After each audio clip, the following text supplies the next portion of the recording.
sudah enak di Balikpapan. Di sana kan tempatnya uang. Di Lampung mana ada uang? Ngapain pulang? Ngapain pergi ke sana? Pulang saja. Dan turunin pulang. Ngapain menjalankan tugas itu? Saya kemarin pergi, ini setan atau orang gitu ya. Itu momen juga yang menggoda iman kan ya. Nah, artinya dalam perjalanan menjalankan amanah seperti itu, dakwah ke suatu daerah yang kita belum tahu, ada saja. Nah, kita memang harus kuat, ya, harus kuat.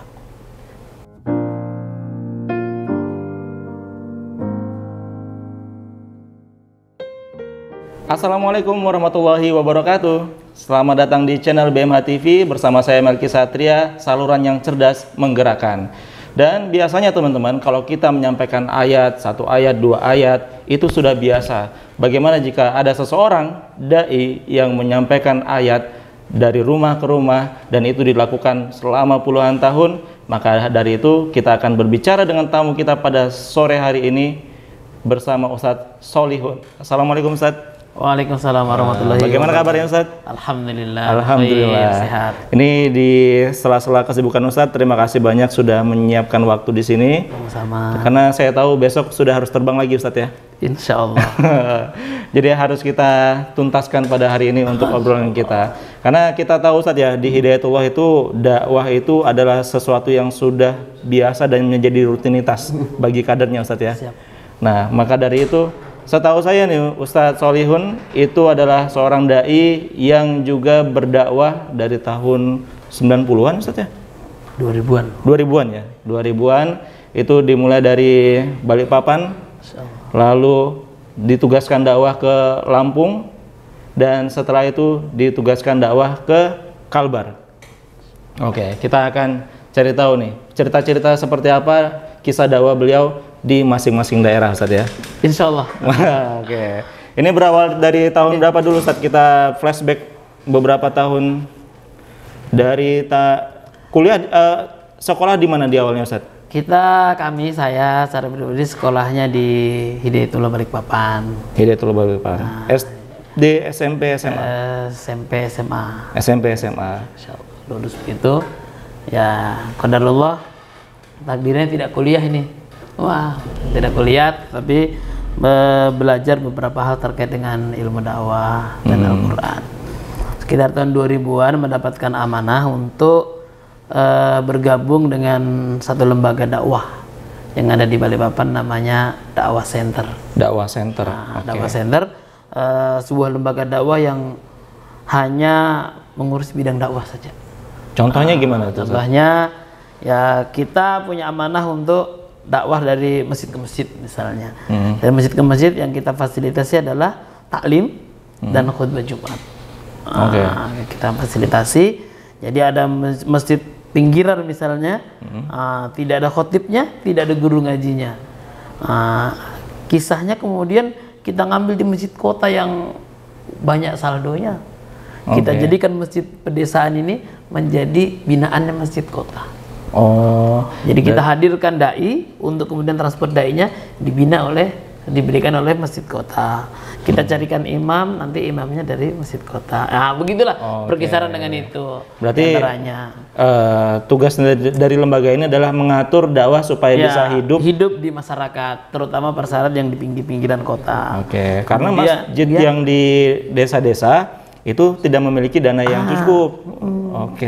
Siap. Kemudian yang kedua, kita bergerak dari rumah ke rumah, ya, dari keluarga kelurahan, dari komunitas, melakukan dakwah khusus untuk belajar ngaji kalangan dewasa. Karena di masyarakat kita ini ternyata masih ada dengan usia yang sudah cukup gitu, 30-an ke atas, ternyata ya alif ba ta belum bisa, ada saja. Nah, kita menyisir itu dan kemudian kita kumpulkan, kita ajari mereka dengan metode. Ada sebuah buku diterbitkan oleh Hidayatullah, gitu kan? Nah, itu metode 8 jam bisa baca Quran. Jadi 8 jam misal ya yang pernah kami lakukan dulu, kita kumpulkan dalam satu musola. Nah, pernah juga dalam satu masjid. Nah, kalau yang profesional itu oleh beberapa lembaga dilakukan oleh mereka di kalangan profesional di hotel gitu ya. Nah, kita 8 jam masuk ruangan sejak pagi, sore keluar bisa baca Quran.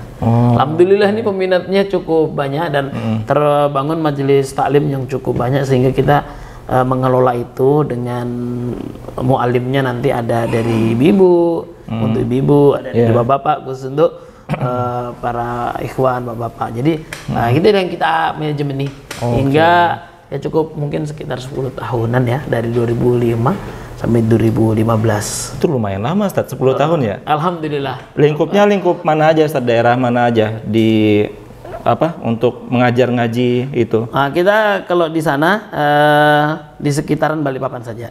Nah, jadi pinggiran kota yang lebih ini, karena kebiasaan ini setelah kita survei pinggiran kota ini secara pendidikan agama tidak tergarap.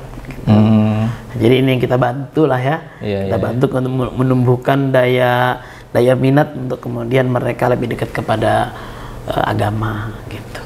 Tapi apa motivasi mereka, kan sudah mungkin bisa dibilang jauh dari agama lah Ustaz ya, karena ngaji Al-Quran aja nggak bisa. Apa yang jadi motivasi mereka sampai menerima Ustadz untuk ngaji di sana? Karena kan istilahnya belum tahu nih, kok tiba-tiba masuk nih ngajarin agama nih gitu kan. Apa motivasi mereka Ustadz? Atau Ustadz yang memberikan pencerahan ke mereka dulu? Ya, kita silaturahim. Jadi kalau misalnya petani, kita lebih kan banyak petani, terutama kalau yang petani sayur yang sana banyak ya. Itu kita kan belajarnya harus malam, ba'da maghrib, setelah sholat maghrib. Karena kalau pagi sampai siang kan mereka di kebun. Kemudian bagaimana menumbuhkan daya mereka untuk kemudian mau belajar. Kita tetap mengatakan bahwasanya surga itu tidak segampang yang kita bilang. Yang kita mau, kita sudah beragama, maka kita harus bisa baca Quran. Kemudian kita harus bagus sholatnya. Jadi tidak hanya baca Quran, tapi sholatnya juga kita cari. Walaupun usia mereka, ya pengalaman yang cukup sampai hari ini cukup menarik bagi saya, itu ketika mengajarkan seorang ibu-ibu ya, nenek lah kita bisa bilang, usia 75 tahun. Usia 75 tahun?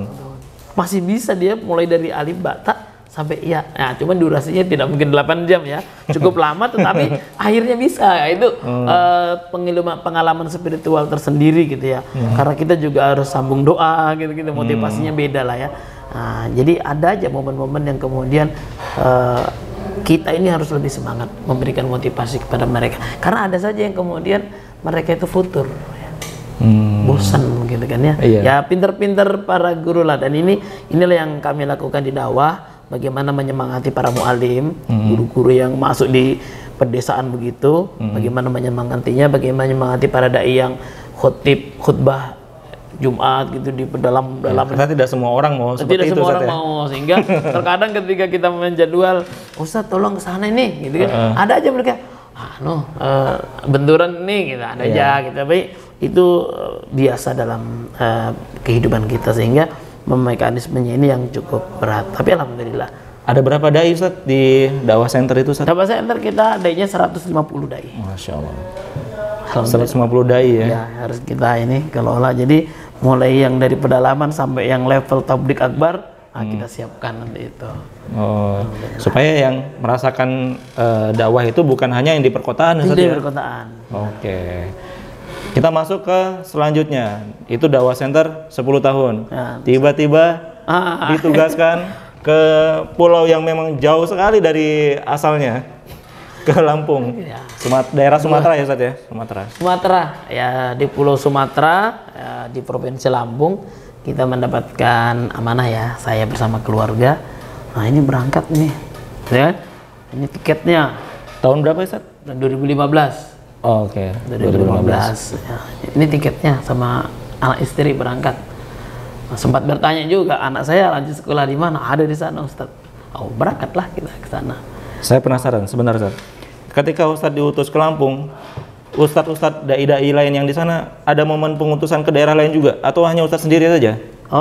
Kita kalau untuk Lampung berdua, ada 2 tapi yang satu sudah duluan. Sudah sekitar 3-4 bulan lebih dulu. Untuk ke Lampung ya. Tapi untuk yang lain dari Hidayatullah, memang karena disebar secara nasional, kami bersama 65 dai pada tahun itu untuk kemudian disebar dari Sabang sampai Merauke. Berarti itu momentum yang dakdikduk juga Ustaz ya? Momentum yang semuanya dakdikduk karena semuanya tidak tahu ini apa yang akan terjadi di sana gitu kan. Keputusan apa yang akan dilakukan di sana, seperti apa medannya kan. Kita belum pernah ke sana sehingga lumayan itu menggetarkan perasaan itu. Ya ditambah ada momen di pesawat yang sangat menggoncang juga saya ketika itu. Di pesawat kebetulan bersampingan duduk dengan seorang pengusaha. Dia katakan sama saya, untuk apa Bapak pergi ke Lampung? Sudah enak di Balikpapan. Di sana kan tempatnya uang. Di Lampung mana ada uang? Ngapain pulang? Ngapain pergi ke sana? Pulang saja. Dan turun dari pulang. Ngapain menjalankan tugas itu? Saya kemudian pikir, ini setan atau orang gitu ya. Itu momen juga yang menggoda iman kan ya. Nah, artinya dalam perjalanan menjalankan amanah seperti itu, dakwah ke suatu daerah yang kita belum tahu, ada saja. Nah, tapi kita memang harus kuat, ya, harus kuat. Dan itu memang sudah harus dijalankan atau kan bisa aja Ustadz menolaknya? Atau memang harus sudah dijalankan? Bagaimana Ustadz kulturnya? Ya, kita ini sudah berniat mewakafkan diri untuk dakwah gitu ya. Ya, ini ada peluang dakwah kemudian harus masuk ke daerah itu, ya enggak masalah sebenarnya gitu kan. Sehingga ada prinsip yang diberikan oleh ya pengajaran, kemudian motivasi yang diberikan oleh Ustadz Abdullah Said, pendiri Hidayatullah. Beliau pernah mengatakan, Tuhan di Balikpapan, Tuhan di Irian, Tuhan di Sumatera, Tuhan di Amerika, sama itu juga Tuhannya. Kalau di sini aman, insya Allah di sana aman selama kita baik. Ini yang kemudian membantu sehingga walaupun terasa berat, tapi ada motivasi tersendiri untuk kemudian kita melakukan menjalankan amanah dakwah itu. Jadi ada ruh yang dibangun ya, untuk kita ini para dai siap untuk terjun ke daerah, walaupun daerah itu sesungguhnya nggak tahu juga kita di mana gitu.